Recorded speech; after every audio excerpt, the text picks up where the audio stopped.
Have you ever wondered how something as simple as fasting can have a profound spiritual significance?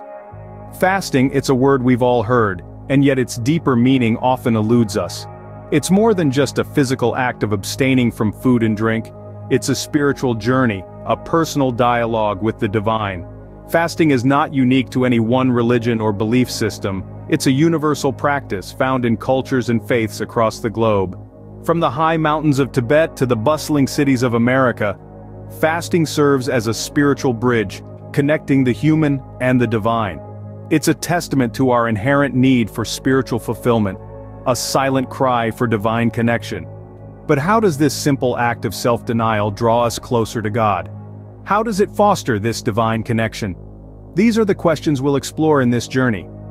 As we delve into this journey, we will uncover the truth about fasting and its divine connection. Fasting, a term we often associate with the absence of food, but is it just that? Well, let's delve into it.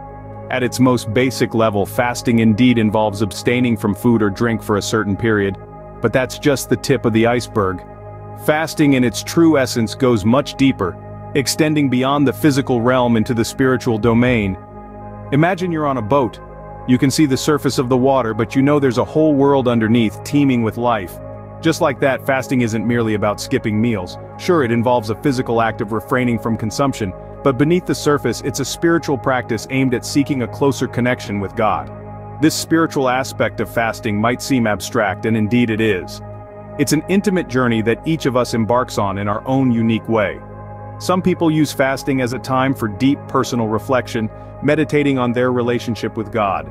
Others use it as a time of heightened prayer, seeking guidance or answers from the divine. Yet others use it as a means of demonstrating their faith, their commitment, their love for God. You see, when we fast, we make a conscious decision to set aside our physical needs and desires. We say to ourselves and to God, in this moment, my spiritual nourishment is more important than my physical nourishment. It's a powerful statement, a testament to our faith and devotion. It's important to remember, though, that fasting is not about punishing our bodies or denying ourselves pleasure for the sake of it.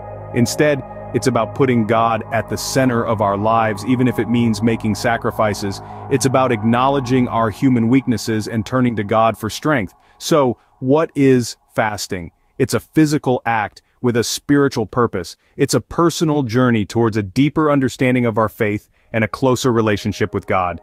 Fasting, therefore, is more than just a physical exercise. It is a journey towards spiritual growth. But why fast? What is the significance of this age-old practice? These questions may be swirling in your minds as we delve into the world of fasting. Fasting, in its essence, is an act of self-discipline. It's a conscious decision to deny ourselves of basic needs such as food and drink for a certain period of time. This act of self-denial helps us develop a sense of control over our physical desires, making us more resilient and steadfast. It's akin to training a muscle. The more you exercise it, the stronger it becomes.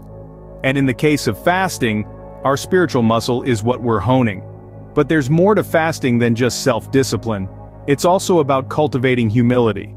By choosing to abstain from food and drink, we are, in a sense, putting ourselves in the shoes of those who go without these basic necessities not by choice, but by circumstance.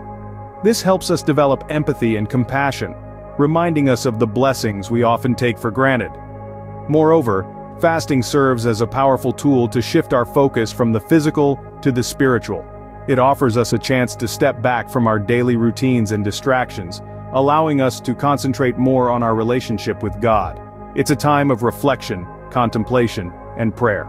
It's a time when we can seek God's wisdom, draw closer to Him, and gain a deeper understanding of His Word. Fasting, therefore, is not just about abstaining from food or drink. It's a spiritual journey that allows us to foster a deeper relationship with God, cultivate humility, and practice self-discipline. It's a journey that enables us to share in the sufferings of the less fortunate, creating a sense of solidarity and empathy. As we continue to explore the concept of fasting, it's important to remember that it's not a mere ritual or tradition. It's a deeply personal and transformative experience that can have profound effects on our spiritual life.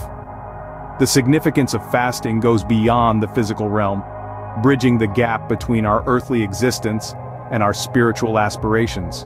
What does the Bible say about fasting? Let's explore. Fasting in the biblical context is a spiritual discipline that involves abstaining from food or certain types of food, drink, or both for a specified period. It's not about punishing the flesh, but about focusing on God. It's a time when believers seek to humble themselves before God, seeking His will and guidance. In the Old Testament, fasting was often a response to dire circumstances.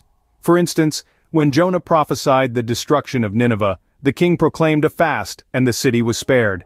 Esther requested all Jews in Susa to fast for 3 days without food or water before she approached the king, risking her life. In the New Testament, Jesus fasted for 40 days and 40 nights in the wilderness, preparing for his ministry. He taught his disciples not to fast to show off their piety, but to draw closer to God. In the book of Acts, the early Christians fasted before making important decisions. The Bible, therefore, emphasizes that fasting is not just a physical act but a spiritual one. It's not about earning God's favor or manipulating Him into doing our will. Rather, it's a way to express our dependence on God, align ourselves with His will, and grow in our relationship with Him. Fasting is not a commandment but a choice. It's not about legalism, but liberty. It's not about ritual, but relationship. It's an opportunity to set aside our physical desires to focus on our spiritual needs, to seek God's guidance, to intercede for others, and to express our love for God.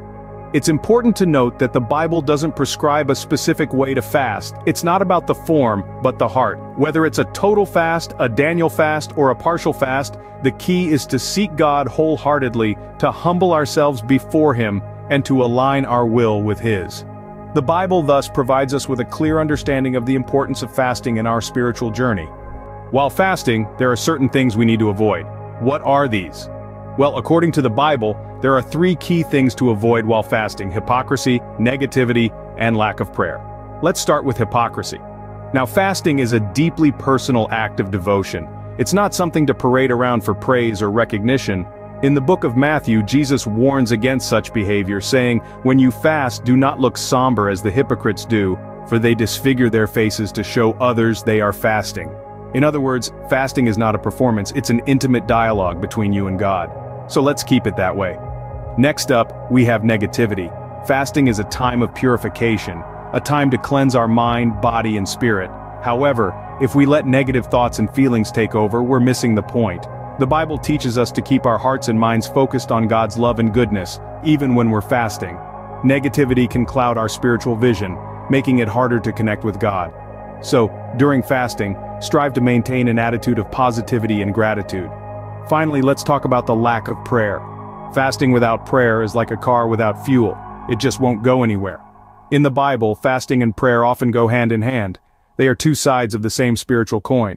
When we fast, we abstain from food to create a physical void. We then fill this void with prayer, allowing us to draw nearer to God. So if you're fasting but not praying, you're missing half the equation. In conclusion, when we're fasting, we must avoid hypocrisy, negativity, and lack of prayer. These 3 potential pitfalls can hinder the spiritual benefits of our fast.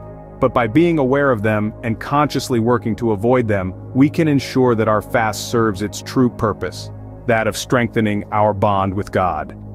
By avoiding these 3 things, we ensure our fasting serves its true purpose, strengthening our bond with God. Fasting is a powerful spiritual tool, but it requires sincerity, positivity, and prayer. As we've discussed today, fasting holds a profound significance in our spiritual journey. It's not merely an act of abstaining from food, but rather a deliberate sacrifice to deepen our connection with God. Remember, the essence of fasting lies in sincerity and humility. It's about making space for God in our lives, not about earning brownie points. We also underline the importance of maintaining a positive attitude while fasting. Negativity only serves to undermine the spiritual benefit we seek.